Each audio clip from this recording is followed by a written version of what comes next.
Değerli arkadaşlar, Amerikan halkının 47. Cumhurbaşkanı olarak veya başkan olarak Donald Trump'ı seçmesi Avrupa Birliği coğrafyasında Türkiye'nin 1975 yılında yaşamış olduğu duyguların harmanlanmasına neden oluyor. Ne demek istiyorum? Türkiye 1974 Kıbrıs Barış Harekatı'nı tamamladıktan sonra bugünkü başkan Joe Biden'ın genç bir senatör olarak başını çektiği Rum-Yunan lobisi ve Ermeni lobisi gibi unsurlarla içli dışlı yürütülen çalışma sonucu Türkiye'ye silah ambargosu koydurmuştu. İşte o silah ambargosu Türkiye'nin 1952'den bu yana, hatta 1947'den bu yana Amerikan silahlarına olan artan bağımlılığının sorgulanmasına ve Türkiye'nin bugünkü milli ve yerli savunma sanayinin temelinin atılmasına neden oldu. Aselsan, göz bebeğimizin kuruluş tarihi 1975, binasının temelinin atılışının tarihi 1976'dır. O yüzden böyle bir ruh hali oluşmuştu. Ve hayırlıdır bu ruh halleri.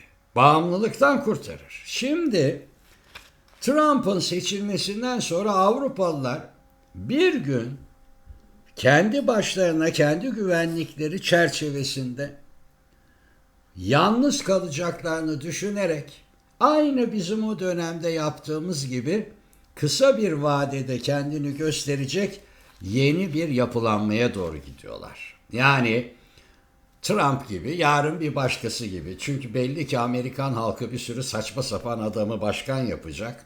En doğrusu diyorlar Avrupalılar, biz yine yeniden eski büyük güçler olarak ve bugün de varlığını koruyan güçler olarak kendi kaderimizi kendimiz belirleyelim. Bakın, Fransa Dışişleri Bakanı Jean-Noël Barrot, İtalya Dışişleri Bakanı Antonio Tajani, Polonya Dışişleri Bakanı Radosław Sikorski, Almanya Dışişleri Bakanı Annalena Baerbock Varşova'da idiler. Onlara video konferansla Birleşik Krallık Dışişleri Bakanı David Lammy ve İspanya Dışişleri Bakanı José Manuel Álvarez katıldı. Bu 6 devletin ortak bir özelliği var. Her birinin nüfus kabiliyeti, nüfus kapasitesi, ekonomik gücü ve askeri varlıkları diğer tüm 26 devletin üstünde. Çok büyükler. Zaten bu 6 devletin bir araya gelmesi bir tesadüf olamaz.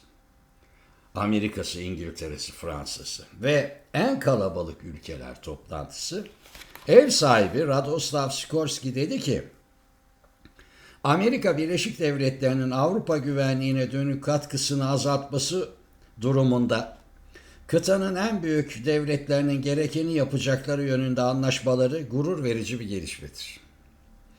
Özellikle Amerika Birleşik Devletleri'nde yaşanılan son siyasi gelişmeler ve yaşanılan tartışmalar Avrupa güvenliği açısından ve bağlantısında Ukrayna açısından ciddi endişelerin doğmasına neden olmuştur.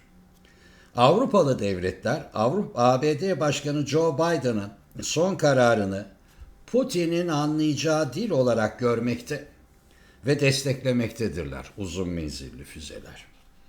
Kuzey Kore askerlerinin Avrupa'nın merkezine yerleştirilmesi Avrupa güvenliği açısından kabul edilemez bir gelişmedir.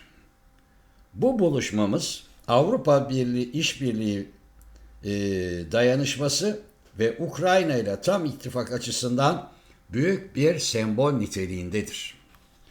1991 yılında Almanya'nın Weimar kentinde yapılandırılması nedeniyle Weimar Üçlüsü olarak adlandırılan ve Almanya, Fransa, Polonya birlikteliğini oluşturan kurumsallaşma bundan böyle katılan yeni devletlerle daha güçlü bir kimlik taşıyacaktır. Yani Weimar Üçlüsü, Weimar Altılısı olmuş. Şimdi bu tarihi önemde ve Türkiye'nin asla ıskalamaması gereken bir durumdur. Çünkü Avrupalıların kendi kaderlerini, tayinini Trump'ın elinden alma kararı ister istemez transatlantik ilişkilerde, yani Kuzey Amerika ile Avrupa arasında ciddi kırılmalara neden olur.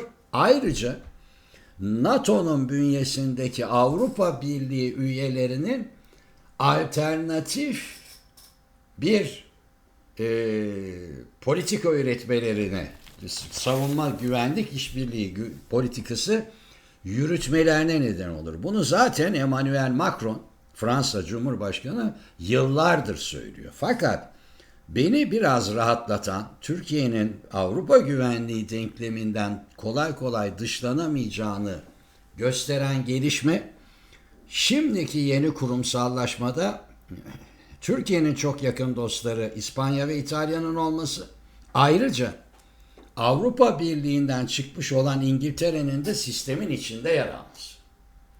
Bu yapılar Türkiye'nin Avrupa güvenlik denkleminden kolay kolay dışlanamayacağını göstermesi bakımından önemli. Fakat Ursula von der Leyen son olarak yaptığı açıklamada Avrupa Birliği dünyada gelişen yeni tehditler ve yaşanılan denge değişiklikleri nedeniyle önümüzdeki 10 yılda savunma sanayine, dikkat edin, rakama bakın, toplam 535 milyar dolar yatırım yapmak zorundadır. O 500 milyar avro dedi. Bunun planlaması ve eylem stratejisi başlatılmıştır diye de devam etti. Ve bu arada aynı toplantıda, Varşova toplantısında aynen şu açıklamayı yaptı Sikorsky. Bugün Varşova'da alınan tarihi karar 5 en büyük Avrupa devletinin, demek ki Polonya yok, Avrupa ortak savunma sanayi için Avrupa savunma tahvilini çıkartma kararıdır. Şimdi bir savunma tahvili çıkartıyorlar. Buna hepsi ortak olacaklar. Demek ki 5 devlet 10 yıl içinde 500 milyar avroluk bir yatırımı planlamış. Bu eğer gerçekleşirse, ki gerçekleşmemesi için bir neden yok, Avrupa'yı yeniden savunma sanayinde süper güç noktasına taşıyacak bir planlama. Bununla Rusya baş edemez. Konvansiyon, nükleer savaş olursa zaten kazanın olmayan bir savaştan bahsediyoruz. Şimdi bu çerçevede baktığınız zaman Avrupa'nın 10 büyük firmasını şöyle bir hatırlatayım size. Leonardo İtalya dünya 11.'si, Airbus Avrupalı o 12. Thales Fransa 14. Rheinmetall Almanya 19. Dassault Fransa 20. Naval Group Fransa 24. Safran Fransa 28. Saab İsveç 33. Bu 10 firma dünyanın ilk 100 savunma sanayinde bu noktalardılar ve 2023 yılı toplam ciroları 73 milyar dolar. Böyle bir savunma sanayi var Avrupa'da.